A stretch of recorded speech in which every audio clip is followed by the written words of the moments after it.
welcome to the video lecture series on Chemical Engineering Thermodynamics 2. I am Jamin Pandya, Assistant Professor in Chemical Engineering Department of LJ Institute of Engineering and Technology.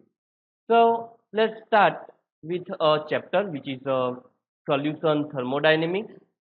We already discussed about this chapter number 2, Solution Thermodynamics, but these all are Solution Thermodynamics theory. Okay. Now there will be a two part of solution thermodynamics. Part 1, which is a solution thermodynamics theory. So we studied various theory for that and various numerical for this part 1. Now this is part 2, which is a solution thermodynamics application. Okay, so we will discuss various theories and numericals for this part 2. So here I am going to start part 2 of this chapter number 2. Okay, so in this lecture I am going to discuss about the liquid phase property from VLE data. So let's discuss about this liquid phase property from VLE data. A question may ask in exam like this: prove that its Raoult's law is valid for one component of binary solution over whole concentration range. Then it must be also applied to other components. So we have to just prove the if Raoult's law is applied for component 1, then it's also applied for the whole concentration range. So meaning of this is that if we are concentration range must be like from 0 to 1, like 0 0.1, 2, 3, 4, 5, 6, 7, 8, 9 and 1. Okay, so if I am going to apply Raoult's law for this concentration range for from 0 to 0.2, then I must have to apply Raoult's law for the whole concentration range. It is not possible that I am applying Raoult's law for this for only for 2% or 20% solution and applying Henry's law for other component. It would be not possible. If Raoult's law is right for the 0.2% and 0.3%, then it must also we have to apply for the whole concentration range. So similarly, if Raoult's law is valid for one component, we can say that if Lewis fugacity rule is valid for one component and binary solution over whole concentration range. We know that the Raoult's law and Lewis fugacity rule are same for the each other. Lewis fugacity rule can apply for the ideal solution where we are going to Raoult's law used for the ideal vapor and ideal solution. Okay, so when the any substance is behave near about the ideal solution, then we are going to use the Lewis fugacity rule. So let's prove this if we are going to apply a particular Raoult's law for one component, then we can also apply for the second component. So assume that Raoult's law for component 1. Let's to prove this, let's consider Raoult's law for the component 1, that can be given by y1p is equal to x1 p1 saturated. Let's consider this is our equation number 1. Okay, from the Dalton's law, let's here write Dalton's law. From the Dalton's law, can say that yip is equal to p bar, which you use in various equation. Okay, so can say that p bar is equal to yip, which is our equation number 2. Now if pressure is replaced by the fugacity, this pressure is replaced by the fugacity, then this equation becomes like this: f bar fi bar. Okay, this is the pi for particular component I. So fi bar is equal to p of yi. So this is becomes our equation number 3. This is for the ideal solution. For the real solution, pressure is replaced by the fugacity. So we are just replacing the pressure with the fugacity. Okay. So if we are going to replace the pressure with fugacity, then we have to replace this pressure also with the fugacity. Okay. So it becomes Fi is equal to F into Yi. Now differentiation of above equation and Fi is a constant for given condition, then we can write that d of ln Fi bar is equal to d of ln of x1. So here we are differentiating this equation. Here I am just write so you can understand. Differentiating this equation, above equation, or can say that equation 3 with respect to the differentiating this equation and taking this f is a constant. So if f is a constant, then value of f becomes 0, and if I am going to use multiplication rule, we will get this term. Okay, so if this xi becomes replacing yi to xi, because I am just replacing this yi in a liquid form. Okay, so for liquid mole fraction, yi is replaced by the xi. So we can say that equation 3 in other form written like this: Fi bar is equal to F into Xi bar for the liquid phase. This is for the vapor phase. For liquid phase, Y is replaced by the Xi, and this is nothing but our Lewis fugacity rule. So using Lewis fugacity rule, can also say that Fi bar is equal to F into Fi into Xi. So this is, if this is a constant, then this equation becomes like this. Now take this equation as a equation number 4. Now if we are going to rearrange that equation, then it becomes d of ln f1 bar upon d of ln x1 is equal to 1. Here this all term is the 1 because we are applying for the component 1. Okay, so this all are 1, not I. So it becomes d ln f1 bar upon d ln x1 is equal to 1. So it becomes our equation number 5. Now we already have a Gibbs-Duhem equation, which is the most important equation. Gibbs-Duhem equation that can be given by x1 d ln f1 bar upon dx1 is equal to x2 d ln f2 bar upon dx2. This is the Gibbs-Duhem equation in term of the fugacity. Okay.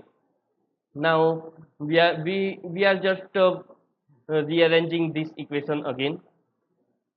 So we will get the d ln f1 bar upon d ln f2 bar is equal to x2 upon x1 into dx1 upon dx2. So rearranging of this equation, we will get equation like this. Now again taking the differentiation of this, we will get, or can say that rearranging this equation, we will get d ln f1 bar upon d ln f2 bar is equal to d ln x1 upon d ln x2. Here d of x1 upon x1, that may be written like d ln x1. Similarly we can write this d x2 upon x2 gives d ln x2. We can write this using the differentiation law. So here we can write this term like this.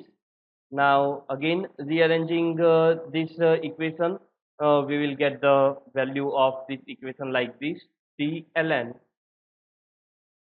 f1 bar upon d ln x1 is equal to d ln f2 bar upon d ln x2.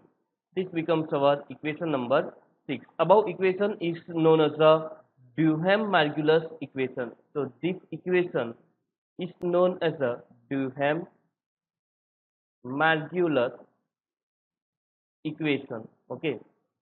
So this equation is known as a Duhem-Margulis equation. Now using value of this equation 5 and equation 6, we can say that d or this value of equation 6, we can say that d ln f2 bar upon d ln x2 is equal to 1. Okay, so equation 5 is this. So d ln f1 bar upon d ln x1 is equal to 1.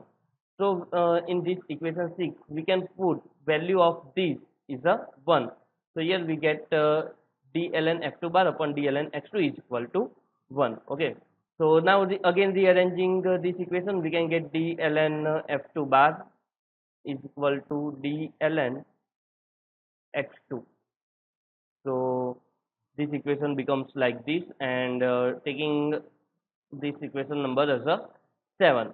Now we know that when x2 is equal to 1, x2 is equal to 1, then at that time f2 bar it becomes f2.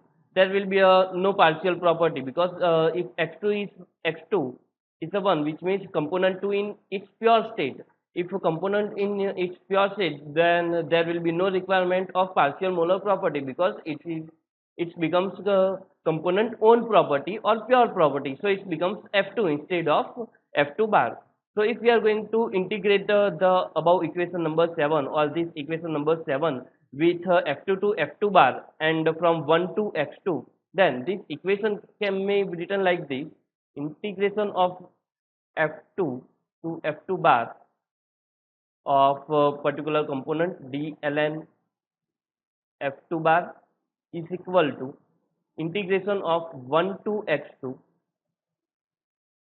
for d ln x2. Okay, now taking upper limit minus lower limit and integration of this term, we will get ln f2 bar upon f2 is equal to ln x2 upon 1. So if I am going to remove this ln, it becomes f2 bar upon f2 is equal to x2. Okay, so if I am going to rearranging this equation, I will get f2 bar is equal to x2 f2, which is our equation number 8. Okay, so this is nothing but a fugacity equation. So in here we are applying the Lewis fugacity rule for the component 1.